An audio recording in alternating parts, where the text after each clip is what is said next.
Hello दोस्तों, नमस्कार। मैं राम अवतार जांगीड़ एक बार फिर आपके अपने यूट्यूब चैनल संस्कृत का परचम पे स्वागत करता हूं। आज लेकर के आए हैं संस्कृत का एक महत्वपूर्ण टॉपिक, पत्र। औपचारिक पत्र एवं अनौपचारिक पत्र। इनको किस प्रकार से लिखते हैं, क्या लिखने का तरीका है और किस प्रकार से लिखते हैं, इस टॉपिक को आज हम लेकर के आए हैं।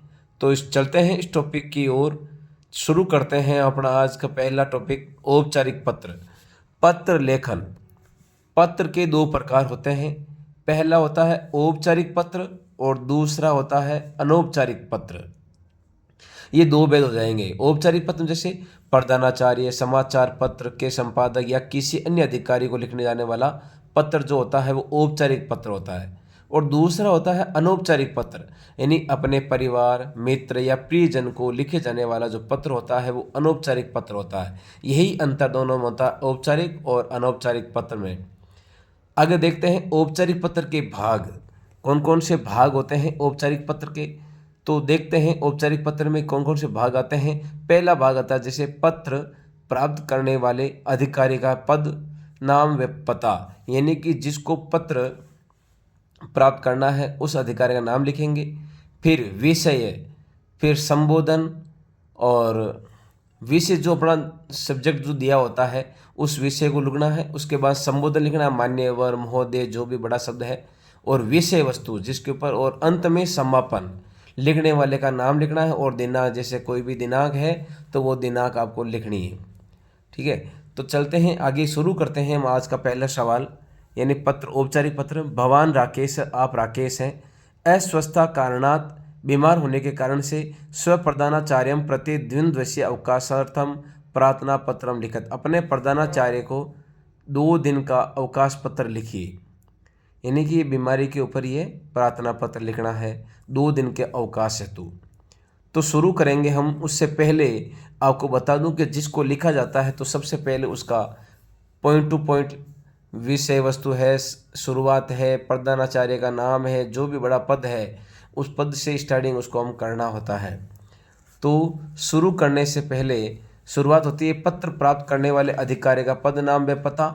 जैसे जो भी जिसको हम पत्र लिखते हैं उसका नाम आएगा यहाँ पे।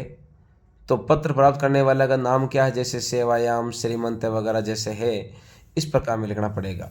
तो सेवायाम श्रीमान प्रधानाचार्य महोदय, शारदा विद्या निकेतन, नव दिल्ली ही।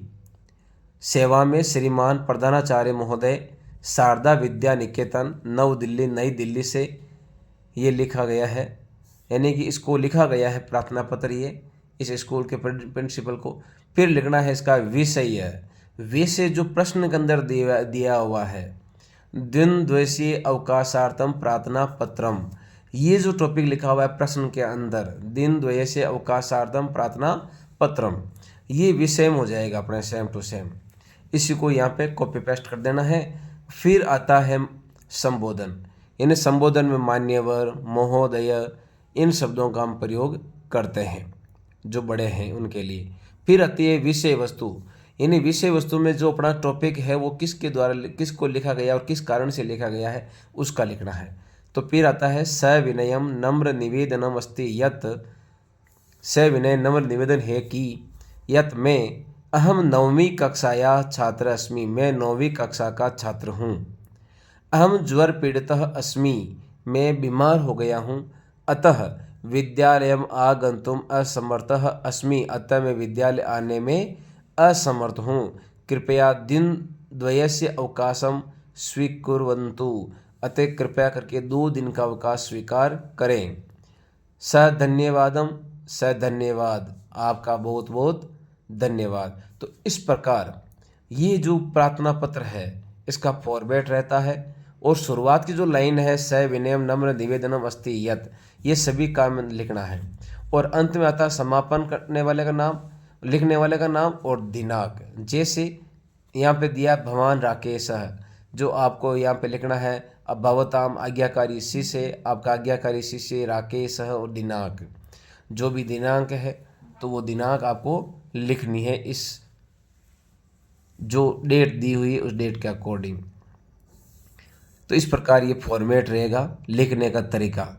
अगर हम इसको पूरे पैटर्न के रूप में देखते हैं तो आपको ये जो लेटर है, ये प्रार्थना पत्र इस प्रकार आपको दिखाई देगा। सबसे पहले पद नाम आ जाएगा, विषय आएगा, संबोधन आएगा, विषय वस्तु आएगी, फिर अंत में जो लिखने वाला उसका नाम आएगा। अगली एप्लीकेशन देखते हैं, शुल्क मुक्त्यर्थम स्वप्रधानाचार्यम प्रति प्रार्थना पत्रम लिखत।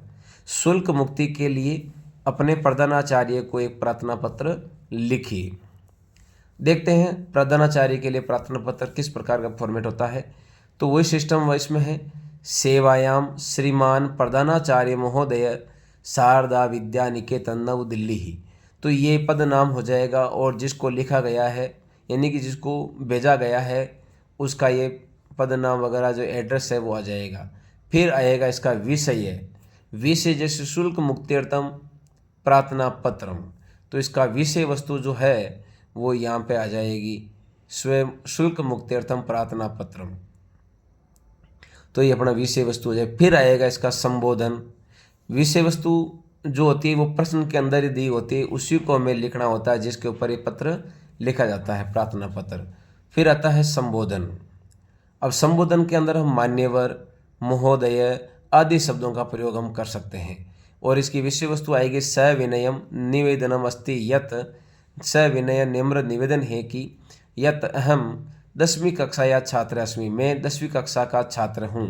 मम पिता निर्धनः कृषकः अस्ति, मेरे पिताजी गरीब किसान है। स मदीयम शिक्षण शुल्कम दातुम असमर्थ अस्ति, वह मेरी शिक्षण शुल्क विद्यालय की फीस देने में असमर्थ हैं। अतः शिक्षण शुल्कात मुक्तिम, अतः शिक्षण शुल्क से मुक्तिम प्रदाय, मुक्त करके कृपाम करो, तो कृपा करें। स धन्यवादम, आपका बहुत बहुत धन्यवाद।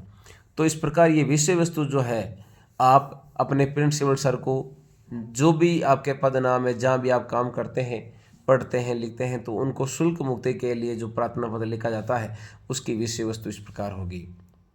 फिर नीचे आ जाएगा जिसने लिखा है उसका नाम, जैसे मोहन नाम दिया, भवताम आज्ञाकारी शिष्य, आपका आज्ञाकारी शिष्य, मोहन मोहन। तो इस प्रकार ये शुल्क मुक्ति के लिए एक प्रार्थना पत्र तैयार हो जाएगा। शॉर्ट एंड सरल भाषा के अंदर ये प्रार्थना पत्र अपने सामने आ जाएगा। तो इसको लिखने का तरीका भी यही है और सबसे इजी पैटर्न भी यही है। ठीक है साहब। फिर ये हो जाएगा शुल्क मुक्ति का पूरा एकदम पैटर्न और सबसे इजी भाषा में ये लिखा गया है। आगे चलते हैं अनौपचारिक पत्र के भाग के रूप में। अनौपचारिक पत्र क्या है?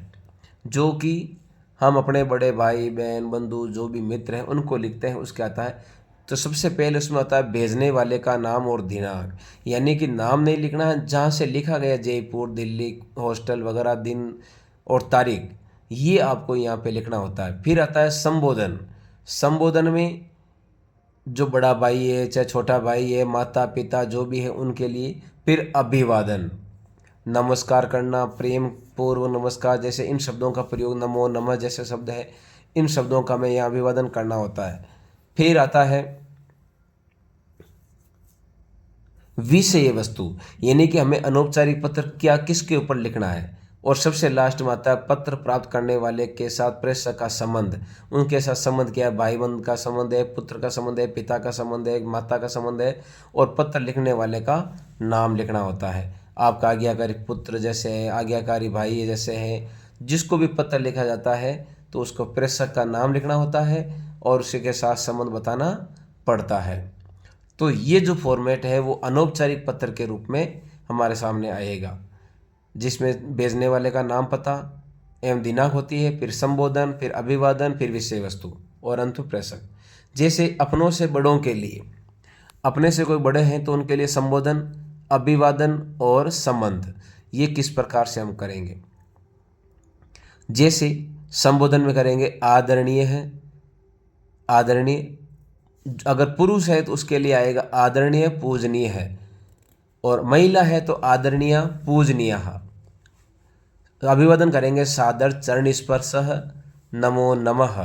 तो इस प्रकार से उनका संबोधन करेंगे, अभिवादन करेंगे। और संबंध भवतः पुत्र, आपका पुत्र, भवत्यः भवतः पुत्री, आपकी बेटी, भवत्या पुत्री, महिला को लिखा जा रहा है तो भवत्या पुत्र, आपका पुत्र, भवत्याः पुत्री, आपकी बेटी। तो इस प्रकार से वो संबंध बता देंगे। और लास्ट में लिखेंगे नाम। मित्र के लिए अगर मित्र को पत्र लिखा जाता है प्रिय मित्र, प्रिय दोस्त, प्रिय सखी, प्रिय सखी, तो इस प्रकार वो संबोधन हो जाएगा। अगर अभिवादन की बात करें तो यहाँ मित्र के लिए अभिवादन जो शब्द है वो नमो नमः, इस शब्द का हम प्रयोग कर सकते हैं। और संबंध के रूप में भवतः मित्रम, आपका मित्र, भवत्या सखी, अगर महिला को लिखा जा रहा है तो भवत्या सखी, आपकी सखी। अपने से छोटों के लिए तो उनके लिए संबोधन जो है प्रिय अनुज, प्रिय छोटे भाई, प्रिय नाम, अगर उसका नाम है तो नाम लिख सकते हैं यहाँ पे। फिर आता है अभिवादन। अभिवादन में हम उससे आशीर्वाद के रूप में लिखेंगे शुभाशीषः, स्नेहाशीषः, शुभ आशीर्वाद। और संबंध में भवतः अग्रज, तुम्हारा आपका बड़ा भाई, भवतः अग्रज तो आपकी बड़ी बहन, भवत्याः अग्रज आपकी बड़ी बहन, और भवत्या अग्रजा आपका बड़ा भाई और आपका बड़ी बहन। तो इस प्रकार हम महिला को और पुरुष को इस प्रकार से लिख सकते हैं। भवतः पुल्लिंग का है और भवत्या स्त्रीलिंग का है। इस प्रकार से हम एक फॉर्मेट के रूप में इसको हम जान सकते हैं। मित्र को, बड़े भाई को इस प्रकार से हम लिख सकते हैं। जैसे प्रश्न आता है आगामी मासस्य, आने वाले महीने की 10 दिनांके भवतः मित्रस्य जन्मदिवसः अस्ति, आपके मित्र का 10 तारीख को जन्मदिन है। भवतः मित्रम प्रति पत्रम लिखत, आप अपने मित्र के प्रति एक पत्र लिखिए। यानी कि आपके मित्र है और मित्र को जन्मदिन है 10 तारीख को, तो आने वाली 10 तारीख को उनका मित्र है तो जन्मदिन है, तो इसको लिखेंगे हम प्रेषक का नाम और दिनांक। जैसे जयपुर से लिखा गया है तो जयपुरतः 16/4/2022, यहाँ पुराना है तो इसको हम एडिट, जयपुर से लिखा गया है तो यहाँ पे तह लगा देंगे। जहाँ से आपको लिखा जाता है जयपुरतः, दिल्लीतः, मेड़तातः, नागौरतः, कुचामनतः। संबोधन में हम जो प्रिय मित्र है ऐसे शब्दों का हम प्रयोग कर सकते हैं। अभिवादन में से प्रेम, नमस्ते, नमो नमः, इन शब्दों का हम प्रयोग कर सकते हैं। और विषय वस्तु, जैसे बड़े भाई को, मित्र को ये पता लिखा जा रहा है तो उसके लिए आएगा अत्र कुशलम तत्रास्तु, हम सभी यहाँ ठीक है और आप भी ठीक होंगे ऐसी आशा करते हैं। हर्षस्य विषय अस्ति यत्, बड़े हर्ष का विषय है कि आगामी मासस्य 10 दिनांक के, आने वाले महीने की 10 दिनांक को भवतः जन्म दिवसः भविष्यति, आपका जन्मदिन होगा। जन्म दिवसस्य हार्दिक्यः शुभकामनाः, जन्मदिन की हार्दिक शुभकामना। ज्येष्ठ प्रणामः, बड़े को प्रणाम। कनिष्ठभ्य च आशीषः, छोटे को आशीर्वाद। निवेदन करना। तो इस प्रकार जो बड़े भाई के लिए है, चाहे बड़े मित्र हो, उनको अगर हम पत्र लिखते हैं तो सबसे पहले हमारी ये विषय वस्तु होगी सरल भाषा में। फिर नीचे जो जिसने पत्र लिखा है उसका यहाँ पे वर्णन आ जाएगा। जैसे समापन करेंगे या अंत करेंगे पत्र का तो लिखने वाले का नाम, तो लिखने वाले का नाम अगर प्रश्न में नहीं दिया हुआ तो आप अपने मन से यहाँ पे अपना नाम लिख सकते हैं। जैसे भवतः मित्रम, आपका मित्र, रोहितः, आपका मित्र रोहित। इस प्रकार से एक फॉर्मेट जो है वो जन्मदिन के उपलक्ष्य में या जन्मदिन की बधाई देने के अर्थ में हम एक पत्र अपने मित्र, अगर हम देखते हैं तो इस फॉर्मेट का इस प्रकार ये फॉर्मेट आएगा। जयपुरता वगैरह जैसे ऊपर है, प्रिय मित्र संबोधन है, अभिवादन जैसे हैं, और इसकी विषय वस्तु इस प्रकार से। तो एक और पत्र देखते हैं। भवान योगेश अस्ति, आप योगेश हैं। स्व परीक्षा परिणाम से विषय पितरम प्रति पत्रम लिखत, अपने परीक्षा परिणाम के विषय में अपने पिताजी को पत्र लिखिए। तो उसके लिए एक प्रार्थना पत्र लिखना, तो सबसे पहले ध्यान रखना है उसका फॉर्मेट में जिसको पत्र लिखा गया, कहाँ से लिखा गया, जो स्थान है, कोई जगह है तो सबसे पहले स्थान लिखना है। विवेकानंद छात्रावासतः, विवेकानंद छात्रावास से, दिल्ली नगरतः, दिल्ली नगर से। तो इस प्रकार ये हो जाएगा और डेट हो जाएगी। तो जहाँ से लिखा गया है उस स्थान का, उस जगह का नाम लिखना और तारीख लिखनी है। फिर आते आदरणीय पितृ महोदय, आदरणीय पितृ महोदय, नमो नमः, चरण स्पर्श भी कर सकते हैं और नमो नमः भी कर सकते हैं यहाँ पे। फिर आता है अपना जो विषय वस्तु है, अत्र कुशलम तत्र अस्तु, या हम सभी ठीक है और आशा करते हैं कि आप भी ठीक होंगे।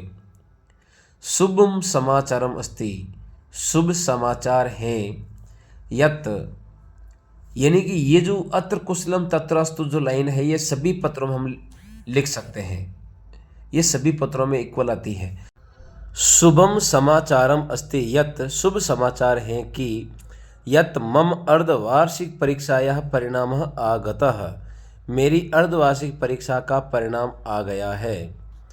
अहम 90% अंकानि प्राप्तवान, मैंने 90% अंक प्राप्त किए हैं।